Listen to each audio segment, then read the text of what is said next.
बिस्मिल्लाहिर्रहमानिर्रहीम इय्याका नअबुदु व इय्याका नस्तईन। नाज़रीन, अल्लामा इक़बाल रहमतुल्लाह अलैह एक सोच का नाम है, एक फ़िक्र का नाम है, एक पहचान का नाम है। अल्लामा इक़बाल रहमतुल्लाह अलैह हमारे कौमी शायर हैं। अल्लामा इक़बाल रहमतुल्लाह अलैह ने मशरक़ी रवायात को बहुत ज़्यादा सपोर्ट किया है, इसलिए आपको शायर मशरक़ भी कहा जाता है। आप हकीमुल उम्मत, मुफ़क्किर इस्लाम, अज़ीम रहनुमा और एक अज़ीम आशिक़ रसूल थे। आप रहमतुल्लाह अलैह एक इनकलाबी शायर थे। आप रहमतुल्लाह अलैह ने अपनी शायरी के ज़रिए मुसलमानों में एक नया जोश और वलवला पैदा किया।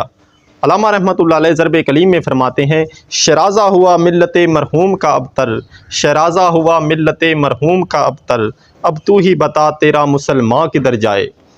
नाज़रीन, आप सल्लल्लाहु अलैहि वसल्लम ने ज़ाहरी आँखों से पर्दा फरमाया है। आप सल्लल्लाहु अलैहि वसल्लम ज़ाहरी मौत से गुज़रे हैं, लेकिन हकीकत में हयातुन नबी हैं। आप सल्लल्लाहु अलैहि वसल्लम अल्लाह पाक के दिए हुए अख्तियार की बदौलत जब चाहें जहाँ चाहें जलवा अफरोज़ हो सकते हैं। इस अकीदे के पेश नज़र अल्लामा रहमतुल्लाह अलैह रूह मोहम्मदी से जो कायनात में जारी और सारी है खिताब करते हैं।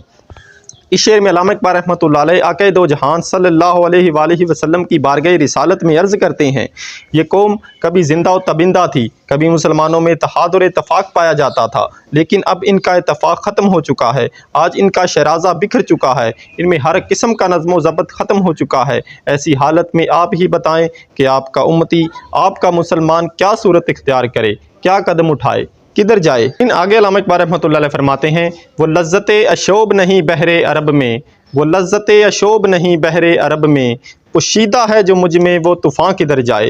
अल्लामा रहमतुल्लाह अलैह फरमाते हैं कि मैं देख रहा हूँ कि अरब के समंदर में अब कोई शोरश, कोई तूफ़ान नहीं है। वो अरब जिन्होंने साहिल पे कश्तियाँ जलाई थी, उनमें अब वो ना वो जज्बा जहाद रहा, अब कुफर की गुलामी में इस हद तक गिर चुके हैं कि उनको मासूम फ़लस्तीनियों की आवाज़ तक सुनाई नहीं देती। मुसीबत ज़दा मुसलमान की आवाज़ पर लब्बैक कहने वाले मुस्लिम हुक्मरान अब इस हद तक बेहिस हो चुके हैं कि ये फ़लस्तीन की मदद करना तो दरकिनार, इनमें इतनी भी जुर्रत नहीं कि भूख और प्यास से बिलबलाते बच्चों तक बुनियादी ज़रूरियात की चंद चीज़ें ही पहुंचा सकें।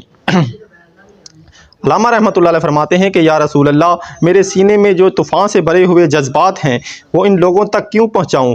ये इस हद तक बेशऊर हो चुके हैं कि मेरा तूफ़ान भी इनमें कोई हरकत पैदा नहीं करेगा। अपने तूफ़ान को कहाँ ले जाऊं?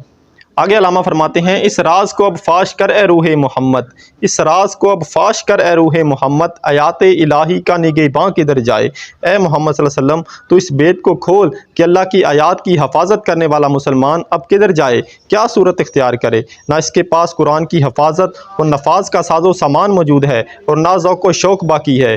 दुआ करें या नज़र करम फरमाएँ ताकि मुसलमान कौम फिर से अरूज हासिल कर ले और इस्लाम की हफाजत और इसके नफाज के काबिल